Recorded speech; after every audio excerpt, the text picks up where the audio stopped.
The Platform Nigeria is powered by the Covenant Nation.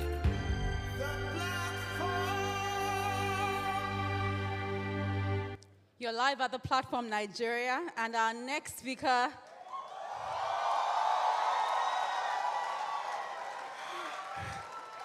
he really needs no introduction, but I'm going to do it anyway. I scoured through the internet to try to pronounce his surname, and then I remembered I have a Zulu member of my team, and I said, please, help me, don't let me disgrace myself. So here goes. Our next speaker is Vusi Thembekwayo. He's a South African venture capitalist, entrepreneur, and the founding CEO of My Growth Fund and IC Knowledge Bureau. At 25, Vusi ran a 400 million rand division at a renowned multinational and was one of the youngest directors of a listed company on the Johannesburg Stock Exchange. His mentorship program discovers and nurtures high-growth Black entrepreneurs through funding, incubation, and enterprise development. Vusi Thembekwayo has been a catalyst for change in businesses across the globe through expertise in strategy, leadership, and organizational culture to organizations such as Metcash. Please join me with a warm applause as we welcome Vusi Thembekwayo.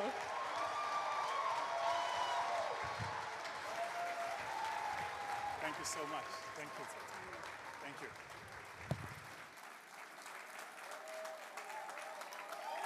Oh, amazing, amazing, amazing.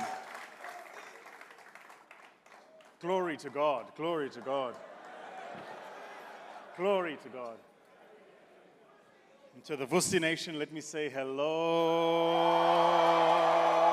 family. What an incredible privilege to be here at Covenant Nation, Pastor Poju, and to the leadership of this incredible church and this community. Thank you so much for the opportunity to be here with you all. Shall we give Pastor Poju a round of applause? Extraordinary. And to my fellow speakers that have come before me and those that will come after me, I'm so humbled and privileged to share a stage with men and women of your caliber and substance. Round of applause for the other speakers on this program. I hope to tap into some of that alpha intelligence that I heard mentioned a bit earlier.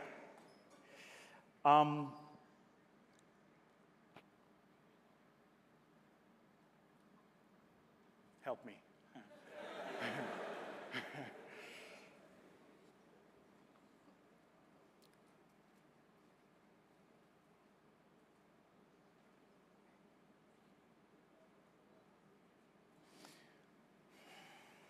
Hold on.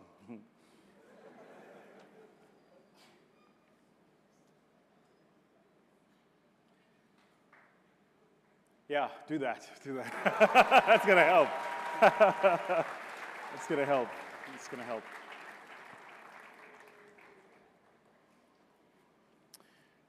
What an incredible time to be alive.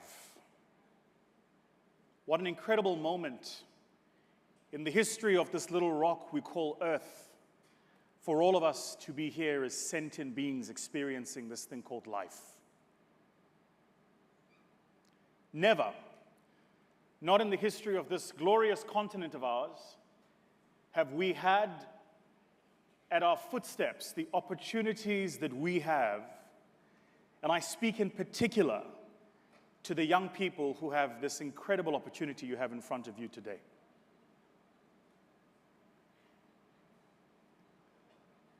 When you consider what it's taken for this moment to come to be, when you consider what it's taken for these opportunities we have in front of us to be presented before us, you can't help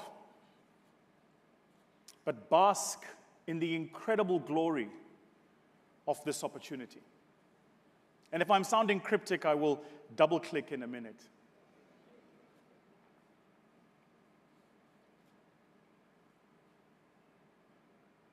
I have a theory, and that theory will be my thesis for our time today. And it is this.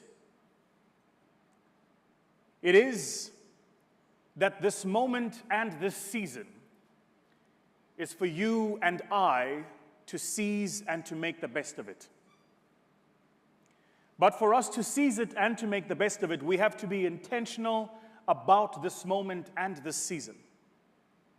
Having listened to the speakers that came before me, it's a consistent and a persistent theme that they shared with us here today, that excellence can happen under many circumstances, but it can never happen as a coincidence of fact. Excellence happens when you are intentional and deliberate about pursuing excellence. Now let me say, as a, how do I explain this? In my spiritual life, I would love to have been Nigerian. I really would have. I really would have. I shared with Pastor yesterday, I said, you know, Nigerians are so interesting. You guys imported the church and are now exporting the church to the countries where you imported the church from. If you go anywhere in the world and you find a community of Nigerians, you will find a church, a business, and a church. And it is, I must tell you, the cause of much envy from the rest of us who come from many other parts of the continent. Because that which for you is second nature and a part of what is a part of your makeup, we are still learning. We are still learning how to make things happen for ourselves. We're still learning how to believe in ourselves. We're still learning how to migrate into foreign territories and terrains and establish a community of those like ourselves. See, we're still new at this project of being intentional about what we want our community to be. Now, what I want to mask over the cracks, so let me be clear, that your beautiful country, beautiful albeit, is not perfect. But if you seek perfection, you will miss the opportunity for improvement. And so the challenge for us young people in the season we are in today is to bemoan less the state of imperfection and to bask more in the opportunity of improvement.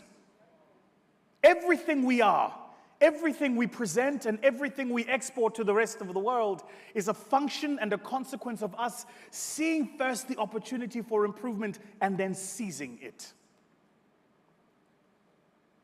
So, whereas there are those that bemoan that which is not perfect, there must be those amongst us that look for the cracks and create value out of the imperfections. For those of you here who are entrepreneurs, you know this because you do this on the daily. My brother E, who was here on stage earlier, and many others like him from this beautiful land of yours are examples to the rest of us in many other parts of the continent of what I call the true spirit of what it means to be a Nigerian. Now allow me, if you will, to be a bit facetious in my approach today, even presumptuous. Allow me to tell you how the rest of us from outside of this beautiful land of the Yoga see your country from the outside. First, Nigeria is chaos. Wow. I genuinely think Jesus wakes up on a Sunday and goes, yo, wow.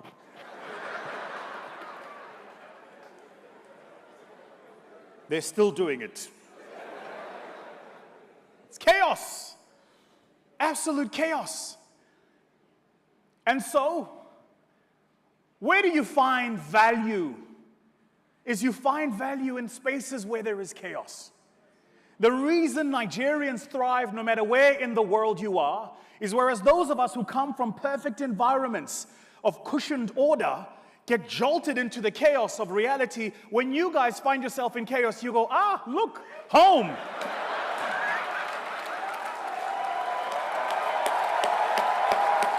Woo!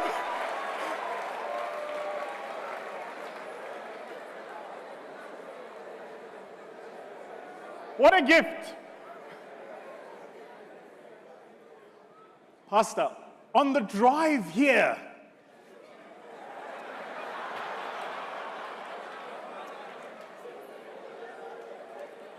my calf muscles pulled a sprain because I kept clinching so many times, my buttocks together, as we were migrating through the traffic.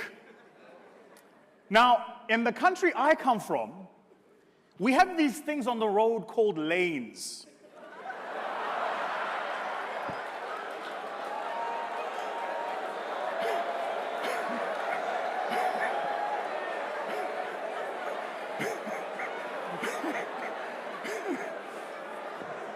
Glory to God, glory to God, glory to God.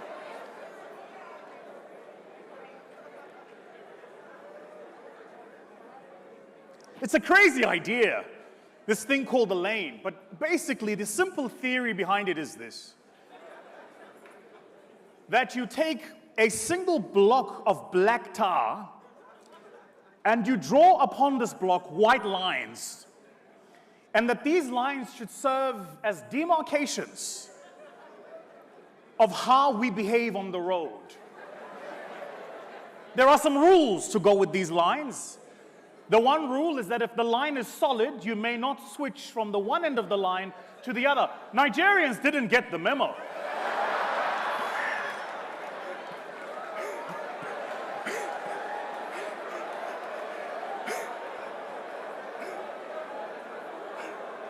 You guys just jump up from the one side to the other.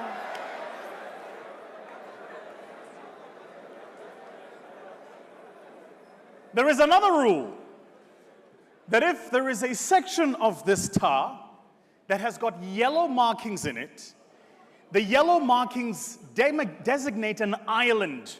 It's a crazy thing, this thing of an island. It means that none amongst us should populate it. No, not in Nigeria. So on the drive here, I watch and enjoy. I mean, this is a true story. They have now made 10 Fast and Furious movies. I challenge Hollywood to make a Fast and Furious Lagos. I challenge them. I want to see something.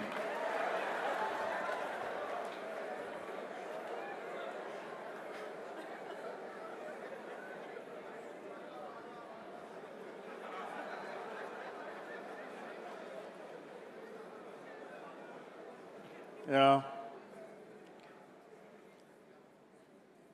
So I arrived here yesterday, and the incredible, and the good people here at Covenant Nation have been so judicious in getting us here and diligent. True mark, by the way, honestly, and I'm not saying this because Pastor and Mummy are in front of me, but a true mark of what it's taken to build this place. I shared last night over dinner that anybody who looks at platform and what this platform has become, anybody who looks at what Covenant Nation has become, and looks in particular over the growth trajectory of the past 36 months, will miss the 20-year foundation it took to make the 26 months manifest. And so a lot of us, I think in particular young people, miss the lesson about being instrumental, judicious, and diligent in how you sow your seeds in the season of sowing. So that when the season to reap comes, this is important, it finds you in equal measure, not only in your talent, but also in your character. There are some of us who miss the fruits of our labor, not because you didn't have the talent to labor, but because you didn't have the character to protect the fruits. And so required of us then is not only the intelligence and the understanding of the opportunities, but also the character of what it takes for preservation. I said this to my own son, my oldest son, who's 12 years old. I said to him, you must understand that in building dynasties, there is a different requirements of each and every single emperor. There is the emperor whose role it is to establish the dynasty in the first place. This is the age of accumulation. And accumulation requires a different kind of intonation. It requires a different kind of proclivity, a different kind of attitude, a different kind of character. When you're in the accumulatory stage of your stage, your life, your career, your business, your mental space, that means your character needs to be that of an insatiable appetite. Constantly going to new spaces and new terrains, learning new languages, advancing into new markets, taking courageous risks where others think you should not. That's the role of the emperor in the stage of accumulation. There are some of you in this room who are in your stage of accumulation. The wisdom of the ages is to recognize when there is a shifting of the order. When it changes from accumulation to preservation. When it's no longer about what do we acquire, but what do we protect? And how do we build the necessary instruments to preserve that we have accumulated? Too many of us in our communities know all too often the stories of families that were wealthy at a point in time and then misused or misplaced their wealth. It is perhaps the one thing that will keep up any parent who's raising children in the sophistry and comfort of wealth is, will they have the character to preserve that which I have accumulated? Now, to accumulate, one needs the insatiable appetite of the predatory animal that marches across the savannah, constantly conquering new territories and new terrains. But to preserve, it's a different character. Subtle, more judicious. Smart and intelligent in how it takes risks. And both of these, necessary, but are different in how we build and how we scale. So yesterday, when I arrived at the airport, one of my favorite things about coming to Nigeria, there's a video of mine that went viral and trended on social media. And by the way, let me just say, because I've never said it publicly before, to each and every single one of you, my brothers and sisters, who has shown me support, thank you. I really appreciate it. You owe me nothing. I get the most incredible amount of love and support from my brothers and sisters here in Nigeria. And I want to say thank you. Take the moment to say thank you. There is a video of mine that trended on social media, and I was talking about the hustler spirit that Nigerians have here. Most of you, if you've not traveled outside of your own country, would not be aware of this, but this hustler spirit that's built into your DNA, that oozes out of the red in your blood if you were to cut your skin, that makes up a fundamental part of who you are. That hustler spirit is foreign to some of us in other parts of the world. It's so deeply ingrained in who you are that we misunderstand it and we make enemies out of you. We find you in our markets and in our territory, and we think you're the enemy rather than we learn from how you move and how you do things. Now, there are some who will find the bad apples and say, but look at the bad apples. Well, show me any nation, any group, any civilization, or any tribe that does not amongst it have a rotten few apples. The opportunity for us as Africans is to bridge the gap. It's to reach across the divide and say, what can I learn from my brothers in Lagos or Port Harcourt or in South-South or Southwest? What can I learn? So I arrived at the airport yesterday, and I immediately know, as I get off the plane, I'm like, right, Vusi, we're in hustler land. Get ready for the hustle. And I love how Nigerians hustle you out of money. They call it a blessing. You have no blessing for me, oh. And so as we make our way through the airport, every person I meet asks for the blessing.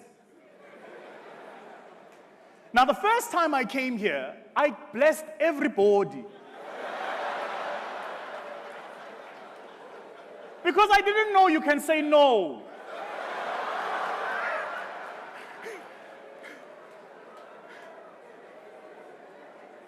And my bank account wants to thank you for teaching me how to say no. I've learned so much about how to say no without saying no coming here in Nigeria. It's just been the most incredible experience. I want to say the following: take not for granted this hustler spirit that keeps your nation alive.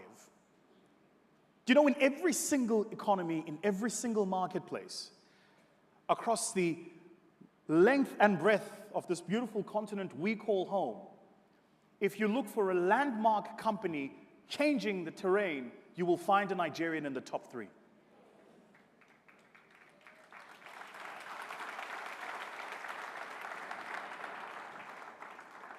So there is a lot for us to learn then from each other. And for me, one of the things I learn is there is so much to glean from a people who can make order out of chaos, who can make navigating the Lagos traffic something they do on the daily to work and back, without having to take any substances to dull their senses. This is I say it in jest, but it's an incredible trait. It is an incredible trait. It's the reason why, whether you are in downtown Joburg or in downtown Tokyo, you will find a Nigerian making a life for themselves. Making a life for themselves. So I came to say the following here today. I came to say thank you from one African to another. Thank you for teaching us what is possible when people are intentional about what they want to do and build. Thank you. I came to say thank you for never losing hope and faith in where this beautiful country of yours is going. Because even though there are some macro challenges, and macro challenges there are, make no doubt, at underlying each of those macro challenges is huge potential upside and opportunity. So thank you. But what of the future then? And to arc back to the theme of why we are gathered here today, if we are to cast our imaginations into the future and to read forward how we must innovate into that future, then how must we be? And more importantly, who must we be? Perhaps there is an unlearning that must take place for a new learning to emerge. Perhaps we need to leave behind some of the things we have made ourselves and learn anew the people we must become in the global context. Who and what must we be? How must we show up? I thought long and hard about the theme that had gathered us here today and wondered if I should take the academic approach to how we break down this conversation of innovation and the future. But the fact of the matter is, there is ample knowledge and information that you can find online at your own time that talks a bit about the innovation and the future and where the world is going. Here is what I think is our single most important trait. Here is what I think is the single most important characteristic that we have as Africans, to which we must double-click, that's going to position us for the future. It's not something they teach in business schools. You can't learn it in the boardroom, and there is no course on how to acquire more of this trait and this characteristic. It's something that is a function of your exposure, your education, your training at home, and your faith. It's one word that has been the summation of what it has meant to be an African living in this continent of ours over the past 300 years. It's the one word that has captured both yours and my ancestors, regardless of what deprivation we suffered in the past, whether it was colonization for you or apartheid for us. It is the one thing that has been the glue between the Zulus and the Igbos, the one thing that has been the glue between the people of the Kikuyu and the Basotho. That no matter where in the continent we find ourselves, it is the single substantive fact that makes this one word a unison description of who we are. When we say, I am an African, that it means the same thing for me as it does for you, even if we don't understand each other's languages. And that word is hope. Hope. It's the hope that's brought us to this moment. The hope that made you wake up today. The hope that has you sitting in that chair, knowing that the information and knowledge that you're acquiring is equipping you for the future you hope to build. It's the hope that your parents had for you when they reared you up into the world and brought you into being an adult who would contribute to society. It's the hope of a religious leader who thinks of his mission beyond simply spreading the word to spreading a way of life. It's the hope of a nation that says, it doesn't matter what the political status quo is, we will rise. It's the hope of a generation that says, beyond the things we suffer today, we want a better future. Hope. It's the one trait we must never, ever lose. Take all of the knowledge you've heard here today, all the incredible learning that's come out from the speakers aforementioned and the speakers who will come after this. Knowledge without hope is like laying a seed on a ground of weeds. It births nothing. It results in nothing. And so the question I have for all of you here gathered today is, what is your hope for the future? And what are you willing to do to make it manifest and make it real? What is your hope for the future? My hope is this, and I'm cognizant of my time. First, that our generation will be a generation that can be marked by these two words, honesty and integrity. That our generation will be a generation that is referenced by the rest of the world and the generations that follow us as they that showed us that we could be a people of honesty and integrity. Second, is that our generation will be a generation that emphasizes fairness and justice.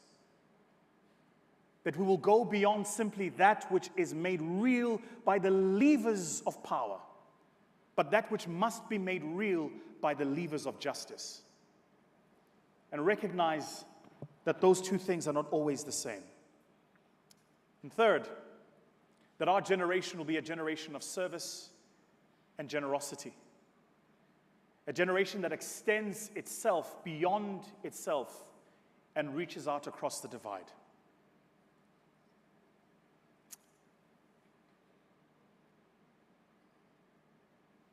I want to belong to a generation of great men and women. I want to belong to a generation that inspires artists to write poems and musicians to write music. I want to belong to a generation that inspires young people to imagine a different future. I want to belong to that generation. I had the incredible privilege of meeting a man that belonged to that generation, the founding father of our own country, South Africa. A man who spent 27 years imprisoned in jail, 19 of them in an island designated away from his own home and his own family. A man who didn't have the privilege of raising his own children because he was trying to raise the hopes of a generation that would follow him. And the recognition that all of us here bear the responsibility of laying into our futures the works of our present task. That what we seed today, we reap tomorrow. As a father of 3 children, let me tell you, you couldn't separate them from me for 27 years, not for the love of money. And the single idea that one man would sacrifice his entire privilege of fatherhood, fighting for a principle, is something we should all learn from. Some of us change our principles just at the whims of a hashtag on Twitter.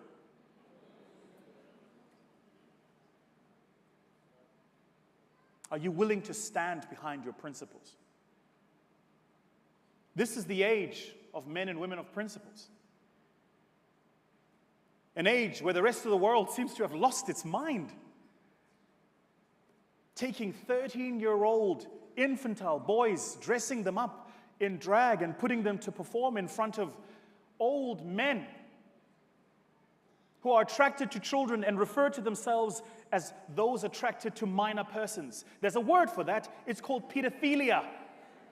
The rest of the world seems to have lost its mind. And that when men and women of principles used to speak up against these things, those who now live in vice want to convince us that vice is virtue, that wrong is right, and that if you dare speak on the principles of right and wrong, you are against progress. Well, let me tell you, if being a traditionalist and protecting the value of family and society and nation building and goodness and what's right makes me regressive, then call me regressive all you want.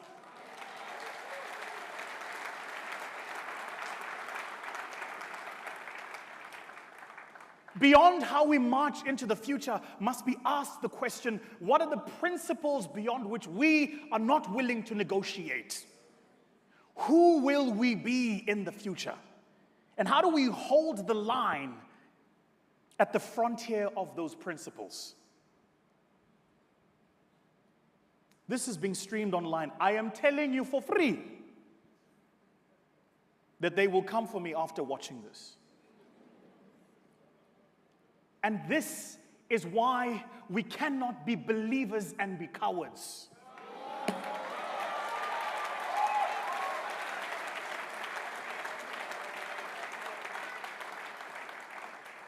This is why we cannot live by the blood of the covenant and be apologists for what's right. Because this season calls upon us that in an age where technology can outthink you, outdo you, and outwork you, it can't outworship you. Technology can't outhope you. It can't outhuman you. It can't outvalue you. The principles of what it means. We as Africans are the last frontier holding the line. And we must never forget that this is our season and our moment to hold the line.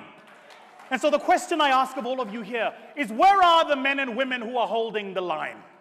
In your spaces and your industries and your boardrooms, where are the men and women who say, this far and no further?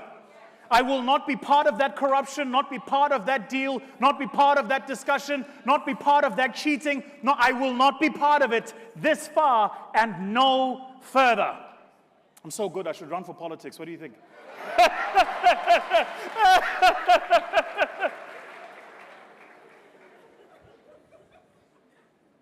We must not lose principle. We must not lose hope. We must not lose faith. At 17, I had the incredible privilege of meeting Nelson Mandela. I just won the world championship in public speaking. And I arrived at his office to meet him. And he and I sat in his study for an hour, what felt like an eon. And my mother, in preparing me for the meeting with Madiba, said to me, look smart, sound intelligent, don't embarrass me. Still the 3 words I utter in my head every time before I get on stage. And I decided that the only way I could be a young man of any substance in that meeting, and young people listen to this because it's important, was if I said nothing but asked really good questions. The life you seek and the blessing you pray for is at the other end of the questions you ask. Ask good questions. And so throughout the entire meeting, I'd prepared notes and taken notes. And I was asking these really good questions. And about 58 minutes into the meeting, his assistant, Zelda, peeks her head through the door, a mark that it's time to wrap this up. And Madiba, in only the most iconic way Madiba could do, looked at me puzzled, and he said, you know, when they scheduled the meeting, they told me you are a world champion public speaker. And I said to him, yebo tata. Tata, by the way, is a beautiful Xhosa word. It means grandfather.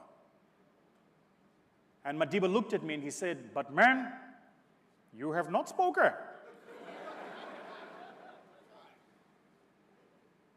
He then looked at me and he said, "Have you any final questions?" The question I asked him is the one I will ask of you. And the answer he gave me is the wisdom I hope for all of you here. I asked of him, I said, "Tata, what is your hope for the future of South Africa?" And I want to take some poetic license and say, what is hope for the future of this continent? And Madiba looked at me and he said, "We need a little bit of faith." I asked him, "What is faith?" He said, "Faith is the ability to believe in the impossible. It is the ability to see the invisible and the ability to trust in the unknown."